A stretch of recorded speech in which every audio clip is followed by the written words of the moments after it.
Welcome back to Edgework on the Hammer Betting Network, a daily live NHL show Monday through Friday at 10:30 a.m. Eastern Time. Different group of people every single day, but that doesn't mean that we won't be giving out picks on the same account. So if you want to track all of the picks that are given out on the show, you can go over to the BetStamp app. You can find all the picks given out in real time. You can see how we've done over previous days, over the last couple of weeks, and how we've done since the start of the season as Edgework in the Find Better section of the BetStamp app. You can also go over to YouTube, hit subscribe there, turn on notifications so you get notified every single time that we go live on this show. And then you can also find us on Twitter at Edgework Show. Full day of NHL games. I'm really excited to get to talk to you guys. I had to miss the Tuesday show, so I had like a 1 day off of my normal routine. Like So Money was talking about his normal morning routine and stuff. This has been a part of it, so I missed that one. Now I'm excited to get back, and it's a good one too because not only do we have a bunch of games, but we have a game starting at 2 p.m. today. Before we get into any of the games, though, I was talking to Russ a little bit before we started. The NHL might have like the worst scheduling of all pro sports, like just the balance of it and everything. You're looking at a game today, you have an opportunity before the Christmas break here. You got a game at 2 p.m. The next games don't start until 7. You're telling me you couldn't find a way to just slide in like one game at 5:30 or 6 o'clock or something? Yeah, like there's no gap bridging at all in the NHL. They have not been able to figure that one out. Yeah, we've talked about this a bunch too, So Money and I, and he's like, he's done this a lot longer than I have, and he's like, just enjoy the days when there's 2 or 3 games. You have a day off. I'm like, that's pretty good advice, actually. Yeah. Yeah, it's funny. Like the NHL just doesn't get it, right? There's like so many opportunities that they miss. Like even during the American Thanksgiving, right? Like you could have put like a bunch of Canadian teams on, right? Like make it like Canada's Day or something, right? Like just do some stupid marketing gimmick and just like put on a bunch of Canadian teams, right? Like they don't get it. So yeah, I know. It's been like this for years. One thing I will say about the scheduling though is that in the past I used to get frustrated with why are there like so many games on Tuesday, Thursdays, and Saturdays, and then the other days there's like so few games. But I've actually grown to actually prefer that. And that's just based on my own selfish reasons, because now like I know exactly what my schedule would be like on like a Wednesday and a Friday morning, for example, that like I can kind of take it a little bit easy those mornings because I know that like the news will be trickling in a little bit slower on those days. So in that aspect, the NHL has grown on me, but in everything else, they don't get it. Yep, Thursdays are crazy though, always. Yeah, yes. There's a comment here from JStone9 saying, I never catch this show live. Just wanted to drop in and say thanks, guys. Been watching for a couple weeks now. Thank you. Appreciate that. Appreciate you coming here live. And if anyone else wants to comment in real time, make sure to go over to YouTube. That's where we will see them. We won't be able to see them on Twitter. So if you want to comment, you want to interact, ask questions, anything like that, make sure to go over to the YouTube channel, Edgework, hit subscribe, like this stream, and then you can comment in real time there. All right, before we get into some of the games today, there's 2 things I know we're going to talk about today, just kind of recaps. So one of them has nothing to do with the team playing today. So let's start with the New Jersey Devils. This is a team that has kind of, if you look at where they are in the standings, it's not like some meteoric drop off. Like, it's not some catastrophic situation there, but they've moved down considerably from where they were at the beginning. They've now had like the Leafs, Pittsburgh, Tampa, the Rangers. These are all teams that have caught up to them, and the gap is either being closed, surpassed, or it's very, very tiny of these teams being behind them. They're only 8 points up on a wild card spot, which, yes, that does seem like a lot, but there's almost 50 games left. Like, there's less than 50 games, but you're close to that. There's a lot of season left to be played. This is a team that could still be caught here. The allure of Lindy Ruff and how incredible he's done there is starting to maybe wear off on some of the Devils fans after what they went through with their 6-game losing streak. Did the Devils show their hand a little too early here, Russ? Like, is this one of those situations where they came out sprinting right out of the gates? They were like, hey, we're a fast-paced team. We're going to try to score you and run you out of the building. And now everyone's just like, all right, well, you don't play like that in December on throughout the rest of the season. Like, has it caught up? Have teams figured out how to play them? And was Keith Yandel maybe right in his prediction that the Devils might miss the playoffs? I hope not. I hope not for my, for my future's sake. But I think a couple of things you said there are correct. This is the 32nd oldest team in the league. So this is a very, very young team. They're average 25 years of age. So I think they're going to be very, very streaky. And you have a coach like Lindy Ruff, who's kind of a veteran in the league. He can get them to play at the beginning and they were buying in, whereas now it just kind of has fallen off a little bit for them. I know when you dig into the metrics a little bit, they haven't been that bad on offense. They're still third in expected goals for in their last 10 games, but where they've dropped off is a little bit on defense and a little bit of their goaltending. They're 14th in expected goals against over the last 10 games.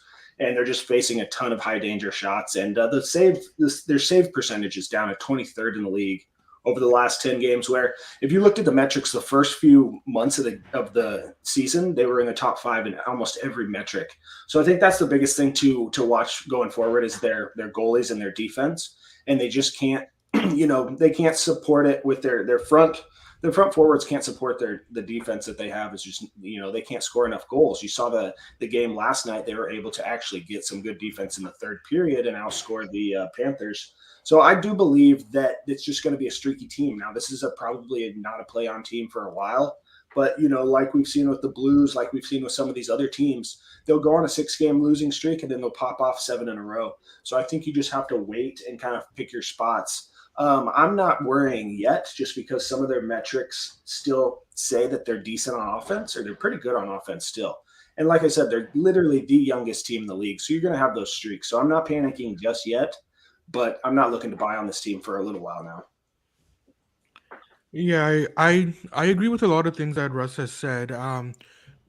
Earlier in the season, I think that if you listen to like the opponent coach's comments and comments from around the league, the Devils kind of took the league by surprise in terms of their team speed. We saw a lot of that where, wow, this is a fast team, right? They just get on you. So now sports is about adjustments, right? And now there's a book out on them, right? You can kind of neutralize their speed through the neutral zone.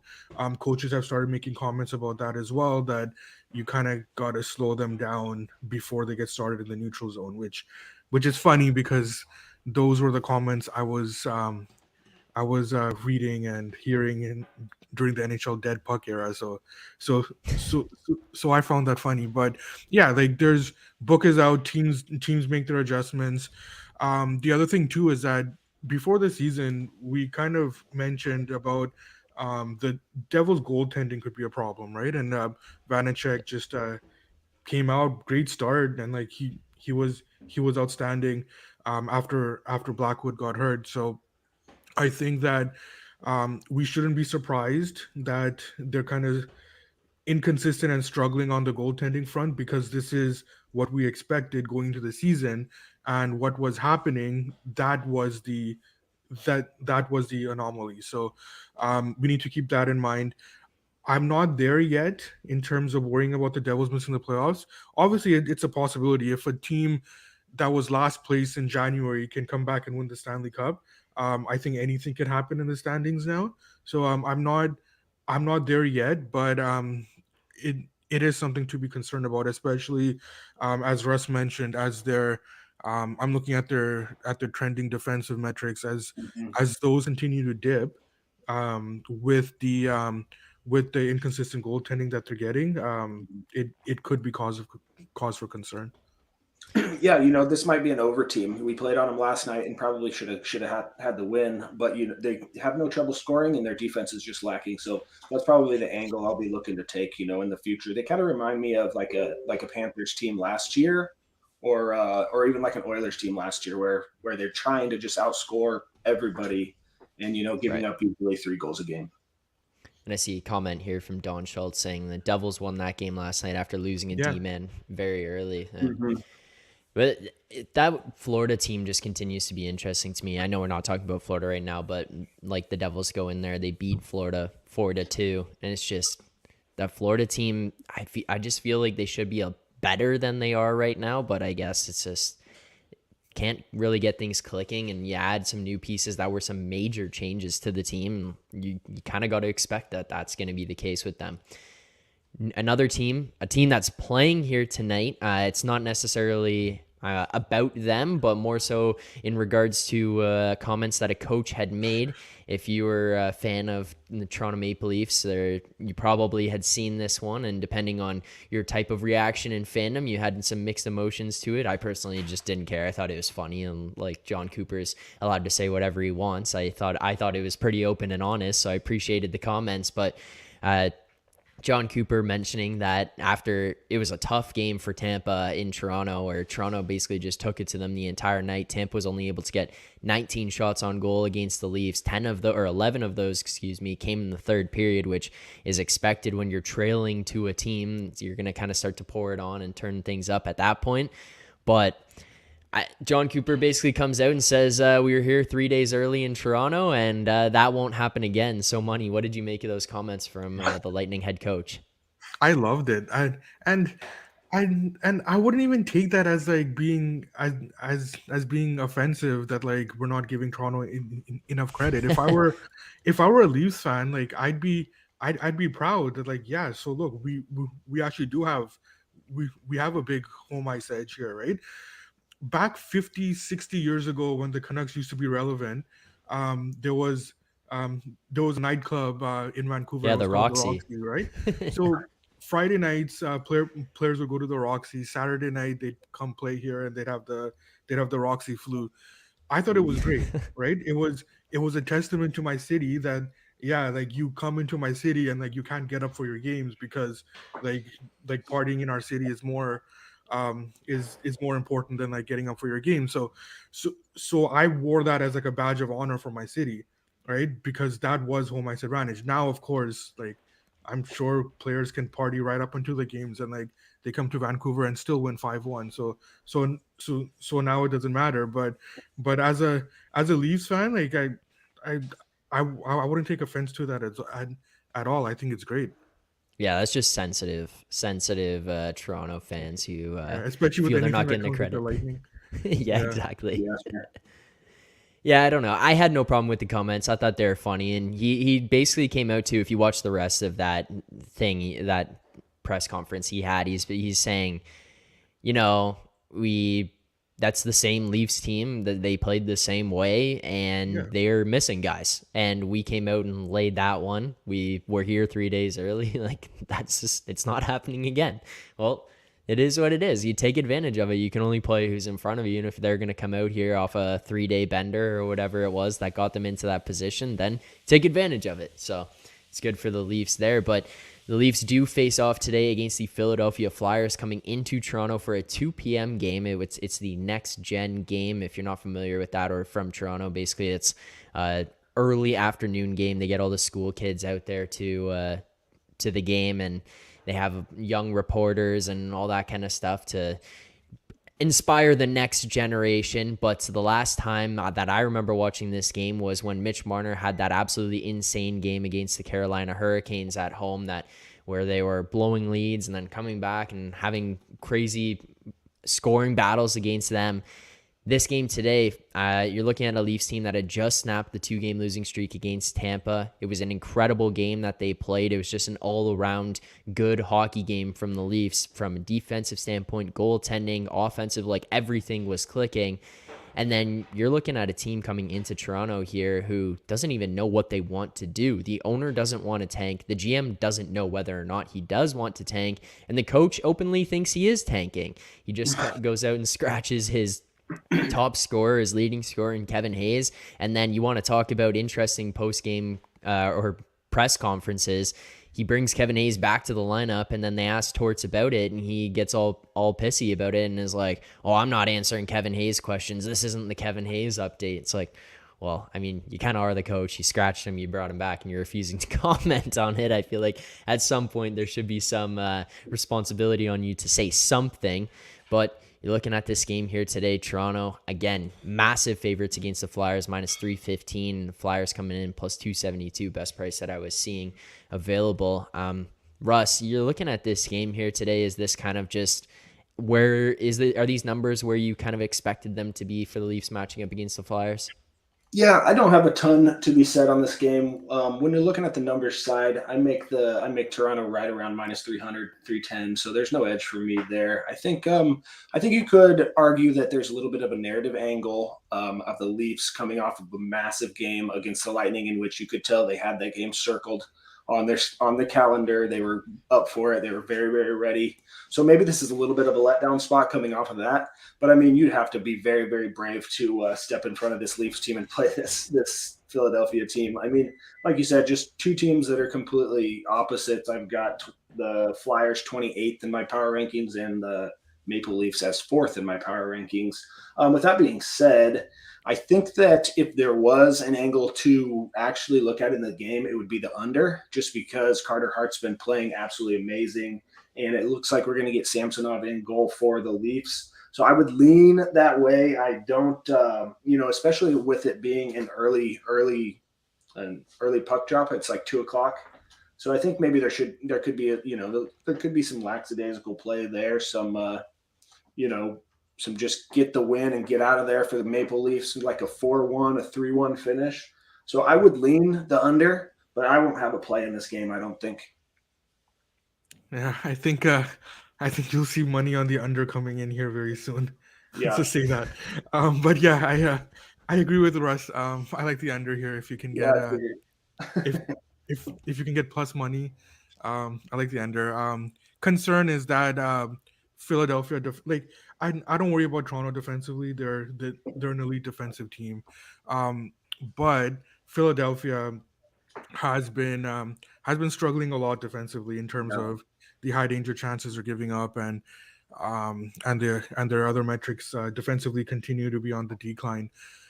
So I do worry about that, but that's countered by Carter Hart and his elite numbers. So sure. I don't have anything on the side, but we'll be betting the under if you can get plus money. Yeah. The only worry we have is when we bet that under, the Leafs under the other day at Anaheim, and they won 7-0.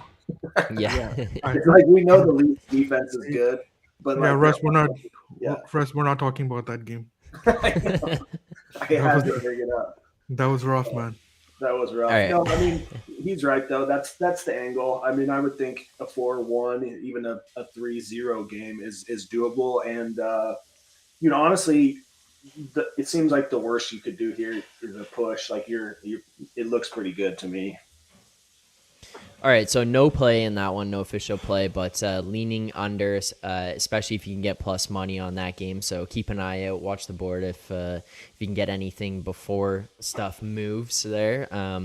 Moving on to another game, Battle of New York. The Islanders taking on the Rangers. The Rangers currently are holding on to the top wild card spot in the East. The Islanders are sitting 3 points behind them, but with one game in hand. The Rangers had just had a 7-game win streak, but they lost that after a 3-2 loss against the Pittsburgh Penguins. And the Islanders, on the other hand, have kind of been up and down, but they're just managing to stay in it, stay in the hunt. And Sorokin has been a massive part of that, but in the last few games that he's gone in there, he hasn't been great. He's been below 900 until essentially he stepped in in Colorado. It didn't allow a goal in regulation or overtime. They end up losing that 1-0 in a shootout. This one is Rangers minus 152, Islanders plus 138. So, Money, is there anything to look at in this one, sides or totals? Not really. I will say though that like this Islanders team is not a playoff team. If they didn't have Sorokin, they wouldn't be anywhere close to it. The problem with them right now is and we've actually seen this all season. They're very inconsistent defensively, right? So you're and like we're not used to that from an Islanders team. Um it started seeping in like a little bit last season, and it's full blown now where they do struggle in defensively in large chunks of these games. So I would have looked at the under here, just based on Sorokin, but with their defensive struggles that I just mentioned, I can't justify anything under 6, even even with Sorokin in it. So it looks like we should get Shesterkin, but I would keep an eye on that. This is the kind of game that Jared Gallant would mess around here a little bit. So I would keep an eye on that. The Rangers, they're having trouble generating offense, especially against stronger defensive teams. So we're so I'm kind of in like a conflict here, which is why I will lay off this game. Um, Rangers at what are they right now? Mid minus 150s. I Yeah. wouldn't go there. So yeah, this is one of those games where I'm more interested in seeing how the Islanders play defensively, and how much they have to lean on Sorokin in this game. Yeah, I mean, I'm right there with you. That's pretty much exactly what I was going to say about this game. I think that this number is a little bit long on the Rangers, but it's so hard to trust this Islanders team right now, who traditionally has played great defense, been a very low scoring team, kind of an unders team, but they're 28th in expected goals against this year and 29th in expected goals against their last 10 games. They just cannot stop these scoring chances at all. So I would lean towards the Islanders, especially with how the Rangers have been. I mean, they've been winning, but they have not been playing very well. The Rangers are 30th in expected goals for in the last 10 games. So they've been just squeaking by in these close games. So I think this number is a little bit long on the Rangers, but with how the Islanders have been playing defense, this will be a pass for me too. I think this will definitely be on kind of a side TV because I love watching these two teams play each other because they just absolutely hate each other. So I'll definitely be tuning into this game, but I probably won't have any plays. All right, so no play in that one either. We'll continue to move on, but I'm glad today at least we're going to get majority of the games are good games. Like I feel like a lot of times we've come on here and we've talked about, well, this team's heading in one direction and this team's heading in the other one. But today we've seemed to have a good slate of games of teams that are actually both playing well and in good spots and good spots in the standing. So another game here, Carolina-Pittsburgh. Carolina first in the Metro right now. Pittsburgh is third in the Metro and 4 points back of them. Pittsburgh's only 2 points back of New Jersey right now, which we touched on New Jersey at the beginning of the show. But like just to say that, and even where Pittsburgh was to start this season, it's incredible that they've kind of fought their way into that position. Pitt had won 7 in a row until they actually lost to Carolina 3-2 a game ago. They beat the Rangers in between then, but they're 8-1-1 in their last 10. Going up against Carolina, who's on a 6-game win streak, 9-0-1 in their last 10. I don't really know how to make this game. I don't have any kind of lean one side or the other, but Russ, is there anything for you that kind of jumps out at you? There is, but I don't like it. My numbers have closer to 6 in this game, which would lean towards the over. Now this Carolina team is super hard to go over on. They're just a complete dead nut under team this year. Their defense is awesome. Kuchekov in goal is just unbelievable. Also, and they're 5-1 their last 6 games on towards the under. So that's the way I would look. But as far as the side, I mean, we've played both of these teams very strongly this year. I've had Carolina rated very highly all year, and then the last 2 weeks or so, we've been playing on Penguins a ton too. So, man, this is a tough matchup for the side. I think this is going to be a very, very good game. I think it's probably going to be like a 2-2 game, a 2-3 game in the third period. So I'm not sure that there's much of an edge to go over 5.5. But gun to my head, that is the way I would look. It would be sort of a contrarian play. Now Pittsburgh does drive play a little bit more, a lot more scoring chances than Carolina, but Carolina's so good on defense that that's tough for me. And unfortunately, there won't be a play on this for me, I don't think, unless we see something crazy happen. Yeah. Yeah, so Pittsburgh has been playing very well through the string of wins here. Even that loss against Carolina, I've got that as a unlucky loss. They did drive the play in that game, and also keep in mind that that Casey DeSmith started that game, so I would expect to see Jari here on the rematch. Where that game closed in Carolina, and then you flip the venue. So you give the home ice to Pittsburgh. Plus, when you upgrade the goalie from DeSmith to Jari, which has been an upgrade this year, I think that the Penguins are a little bit short. Um, if you can get them at -120, which you should be able to, I like the Penguins. Concern here is that the 2023 Calder Trophy winner Peter Kochetkov um, is is going to be in net probably. So I think that that'll probably push the line down just a couple more cents. So I think that closer to game time, you'll probably be able to get the Penguins a little bit cheaper. But I do like them here enough to lock them in up to -125. So I do like the Penguins, but just before game time, you should be able to get a couple of pennies cheaper. Mm-hmm. Yeah, that makes sense. The first one we'll lock in there. We'll lock in Pittsburgh, -118 best price available in Canada right now.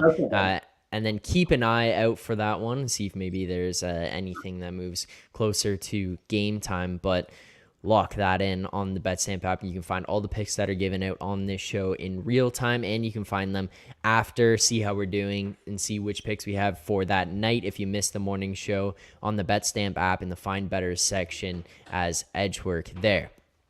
Moving on, as we got a couple more games we'll cover here quickly.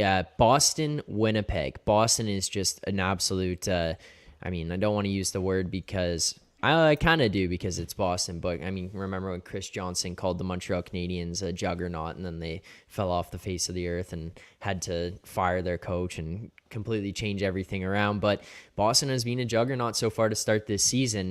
No one's been able to make up any type of ground on them at all. They're first in the NHL. They're 5 points up on the next closest team, which is Vegas. 7-1-2 in their last 10. And if you continue to look throughout the course of the season at like last 10 metrics and just in terms of record, it's been numbers like that the entire time. Like they have just continued to win games, and even if they lose, they just bounce back extremely quickly. But they're going up against Winnipeg here tonight, second in the Central. Everyone seems to love Rick Bowness and everything that he's done. Now, mind you, they have lost Blake Wheeler, so that doesn't necessarily help with where their team is at.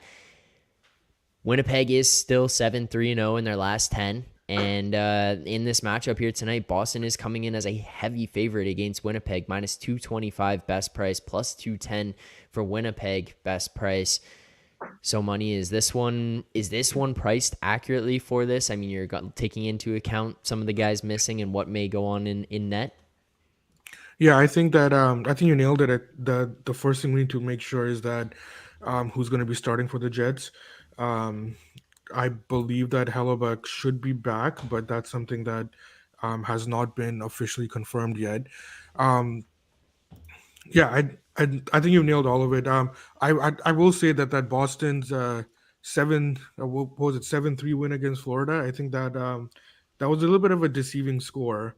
That game wasn't a 7-3 game. So, and they did play a lot looser defensively in that game than they have been playing most of the season. So it's not I'm not concerned about a dip yet defensively, but that's something I would watch out for in case that Boston is trending towards that way. On the other side, Winnipeg, in their road games, they're actually tightening up very well defensively on the road, and I think that plays into the way that Bonus likes to coach and likes to have his team play on the road. That's We saw it in Vancouver. We've seen it everywhere he goes. He likes to play a very heavy low event road game, and that's kind of the way that I would expect this game to go. I think that if Hellebuck is in net, it's tough for me to get there on Boston right now, even with the way that they're playing. I think that the market has fully accounted for what Boston is and who they are this season. So um, I lean towards Winnipeg a bit. I'm not there yet because I need to know who starts in goal for the Jets. But I think in this game it would be Winnipeg or nothing for me. Yep, I'll push back a little. I was extremely surprised this morning when I ran my model and found some value on the Bruins here. Very, very surprising. So I actually locked in the Bruins regulation this morning at minus 140 on Pinnacle. A couple things here. When just looking at the numbers here and just looking at my power rankings, I've actually got Boston closer to a minus 300 favorite here. It depends on who we see in goal. I've got either Hellebuck or Rittich. Dave, big save Dave, is quite a big drop off. So obviously, I'd love to see, or no save Dave, whatever you prefer. But yeah, I think that So Money kind of said this pretty well. The Winnipeg Jets are really good at defense on the road. Hellebuck's been playing very, very well. But they just can't generate any scoring chances. 29th in expected goals for in their last 10 games. And yeah, this Boston team is just amazing. I don't think there's a ton that needs to be said about this Boston team, except their defense has been just unreal. I would like to see Olmark here in goal. That would give me a little bit more of an edge. But I think either way, this Boston team can get this W here at home. I'm looking at probably it might be a decently close game at the beginning, but I do think that Boston's defense will shut them down. So I'm comfortable laying the minus 140 in the regulation time on Boston at home. I mean, 17-0-2 at home. First in my power rankings again. They just jumped up over the Carolina Hurricanes to get back in first. So yeah, I'm kind of surprised that I had value on this game this morning. I was checking all the numbers last night, and I did not expect to want to play Boston minus 200 or minus 140 on the regulation line, but here we are. So yeah, I did lock that in, and that's going to be probably one of my favorite plays tonight, I think. All right, well, we'll lock that one as well. I see some comments here in the chat, so we can address some of these. Bacon Boy saying, side tangent, how does Paul Maurice still have a job? He has consistently been giving up the most expected goals against last 3 years with Winnipeg. Expected goals against last 3 years with Maurice, not most top five. Winnipeg looks much better with Bonus. Yeah. I was going to ask you guys, just I guess even part of this is like, Rick Bonus, obviously what he's done with that team has kind of launched him into the top of the Jack Adams candidacy there. Do you think players coming out and saying how much they love a coach and how big of a difference things have been since that guy has gotten there, do you think that factors into the Jack Adams voting even more than just like actual on paper success? Absolutely. I think and that I think goes these awards are voted on by people, right? There's no like there's no computer generated thing here. So, and because it's voted by people are emotional and you can tug on their heartstrings a bit. So I think that even our Bonus's story, his personal journey, that all that all plays into the narrative here. And I've talked about this a bunch with like voting on like awards. It's the only place in sports where it's 100% narrative, right? If you can make a story, you can support any number. All right. So yeah, I think that players love expressing love for their coach. That's a narrative. How coaches treat the media, right? I think that that goes Absolutely. into it as well. Like we are emotional people, right? So and like with that, you're gonna have narratives that are going to dictate the way that you vote. Yep, completely agree.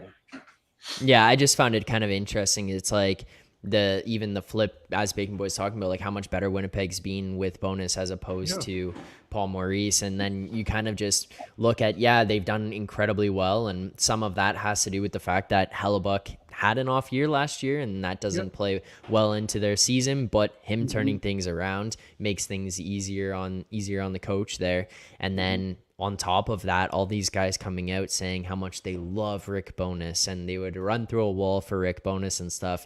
It just kind of feeds into that and tugs on the heartstrings a little bit. You're like, oh, wow, this guy came in and he made a difference. He made a difference in the locker room, he made a difference in these guys' lives. And I was wondering how much that impacts things. One more game we'll get to here tonight. Calgary, LA Kings. Calgary, not really what we thought they might be this season so far. It just hasn't quite turned around. I'm starting to wonder, maybe I'm just off on this, but I'm starting to wonder if this wasn't Daryl Sutter and it didn't hold the name value, I wonder if he would be gone already at this point in Calgary for what's gone on. Like this is a team that kind of is in a, hey, we got to figure things out and start to try to win mode. And his record right now is the same as where it was when he replaced the previous coach in Calgary. Like it's one of those situations where it's like, all right, well, maybe it's just the fact that he is who he is. But you kind of feel like that a coach like that might wear off on some people rather quickly. It has kind of a lifespan. But I mean, Calgary right now, they're 2 points out of a wild card spot, so it's not like it's over for them. They've just come off back-to-back wins over San Jose, and you want to talk about NHL scheduling. It's back-to-back games against San Jose in San Jose. There's just another weird one. 5-2-3 in their last 10. And then you look over to LA, they're just holding strong. Like they had a pretty good start, and they've kind of just held steady on what they did. 2 points up on Seattle in the Pacific. They're second in that division there. And 6-3-1 in their last 10. You're looking at this one tonight. It is very, very close in terms of the odds. Calgary minus 114, LA plus 107. I mean, Russ, is this? Am I completely far off on the analysis on Daryl Sutter and Calgary there? No, I think you're spot on. I've been kind of anti-Flames all season, and yeah, they're just not playing well. When you look at this game, I think that the market is pretty much spot on. My numbers don't have much of an edge either way. Actually, right at 6.5 and right at minus 110, pretty much both ways. So there will be no play for me. I think something that's interesting about the Flames, or what needs to be said, is they're really good on the road. They played really, really well on the road this year, third in expected goals for and third in expected goals against. So for some reason, they're just a solid road team. I would just looking at the teams and not looking at the line or the markets, I would lean towards the Kings just because I have a little bit of a bias there. And I think that they're just going to have a little bit better season. But this is a huge game for the Flames, being 2 points back and fifth in the Pacific. This is a massive game for the Flames. And it seems like they just get up for these big games. Markstrom could easily pitch a shutout or have a 1-goal game. And so there would be no play for me here. Yeah, I think, this is an interesting spot with two teams that are very evenly matched for me. So yeah, this will just be a watch and see type of game. Yeah, I do give credit to the Kings. I think that Mm-hmm. their goaltending situation this year really threw them for a loop, and I think that them being able to just stick around the way that they have so far, I think is is a testament to how strong this team is. When they do when they do actually get some goaltending. Um, I think we need to keep an eye on Dan Vladar here. I think that this could be a situation where Sutter goes to him, um, and if that happens, the market tends to um, move strongly against Vladar, um, and I think I think the market still overreacts. It's gotten a lot better lately, but I think that the market still overreacts to him being announced. Um, I have him as an average goalie, but the market seems to think he sucks. So I think that we need to if Vladar is in net, we know that money is going to come in on the Kings, and I think that's when could be value set up on the Flames. So that's what I would wait for. In terms of your comments on Sutter, so you know that I've been in the camp that just relax. There's like nothing wrong with the Yeah. with the Flames. I'm kind of changing my tune a little bit. Like what if they can't turn it around? Like we see this all the time, right? Like what if it's too late? And you mentioned a coach like Sutter with his shelf life. This is another thing that we see all the time as well, where a coach like Sutter, a coach like Tortorella, um, don't have a long shelf life, and that's because in today's NHL, you kind of can't get away with the kind of things that these guys do. Yeah, it'll work for like a year or two. Like you'll have a group of young kids that'll go through the wall for you, and then, but then it gets to a point where like, well, screw you now, right? Like, so Well, it's also significantly more tolerable when your team's yeah, having success. Yeah. Like you look absolutely, at that LA yeah, Kings teams, you win one Stanley Cup and it's like, all right, well, he did it. He got us there. Like, let's exactly, trust it. And then you win another one. And it's like, well, like, what are we going to do? How are we going to argue this formula? yeah. But yeah. And I'm looking at the comments here. Dan Schultz was saying to flip a coin with Vladar and Markstrom, and yeah, that's like kind of what I'm saying, right? Like the market overreacts to Vladar when there's not that big of a difference between them. So I think that we need to wait for this game, and I would go Flames once we see an overreaction if Vladar is confirmed. Mhm. All right, fair enough. I got 3 player props. I'm gonna run them by you guys, and we'll see what we think about them. First one going in the Sens game there. I'm gonna go with Brady Tkachuk, anytime goal scorer plus 165.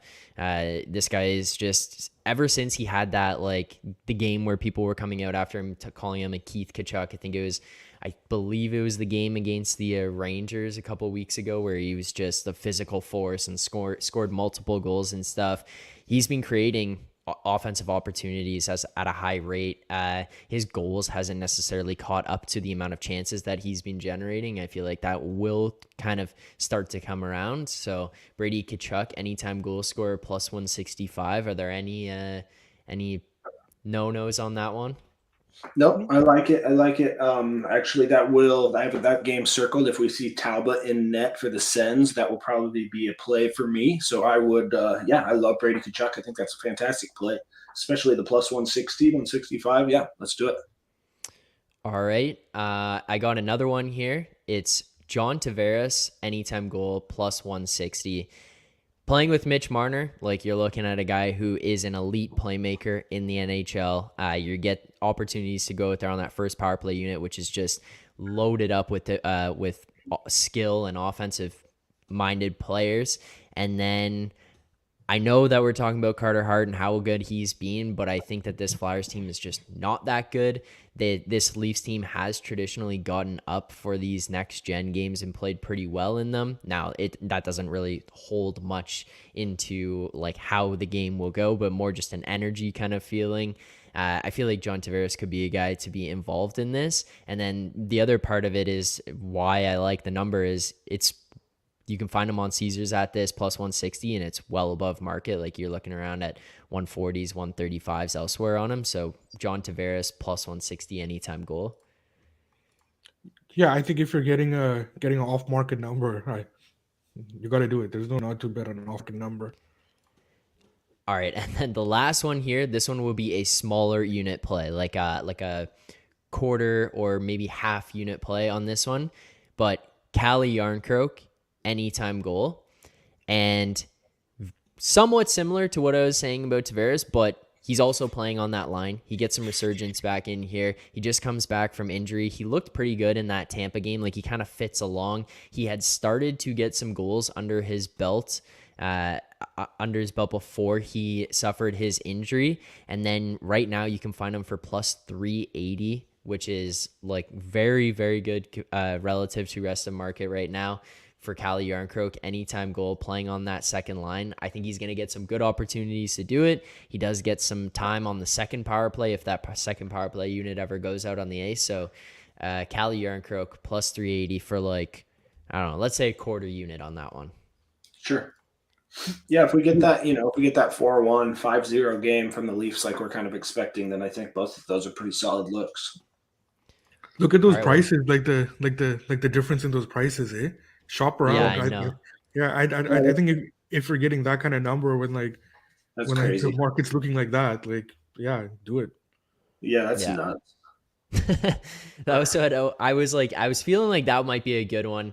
I have kind of played into some of the goal scorers of like, okay, who's getting an opportunity with who and where are they sliding in, and that was one of the ones that I had looked at. But Bacon Boy also saying 5 forward power play 1. We'll probably see some more power play 2 if the team is up. Yeah, That's also a very likely situation. Yarncroke is on that second power play unit, but. Is there anything else that we've missed here today, guys? I've got just a quick one. I've got the Kraken and the Canucks circled. I think that if we get Martin Jones in goal, that'd be a good look on the over for me. So I do have that one circled. But other than that, I think we pretty much covered everything. I'm still going to wait on the goalie confirmation there. Who do you think goes there? Still money. You have for Canucks. Seattle. No, for Canucks. Oh, it should be Martin. Okay. Yeah. Oh, sorry. Yeah, and then on the other side, yeah, Grubauer or Jones is probably anybody's guess. I've got I'm projecting Grubauer with a little bit lower confidence. I think that Seattle recognizes that Grubauer is going to take them where they want to go this season. In terms of I don't think that they have a belief in Martin Jones carrying the workload. He's been great up to this point, and all credit to him. But if you're wanting to take that next step, I think that they understand that it has to be Grubauer that takes them there. So they're going to give him, and he's been better than last year. Now that's not saying much because the bar was set really low last year. But I think that they do want to give him every opportunity to get going. Yep. So yeah, this is going to be a play for me probably either way, depending on who they confirm. But yeah, with Grubauer in net, I like the Kraken here on the road as short favorites. So yeah, like I said, just kind of monitor that. Yeah, and just in the future, if like anybody's betting against the Canucks, just bet the exact score. They lose 5-1. They lose every game 5-1. So it seems like, especially at home.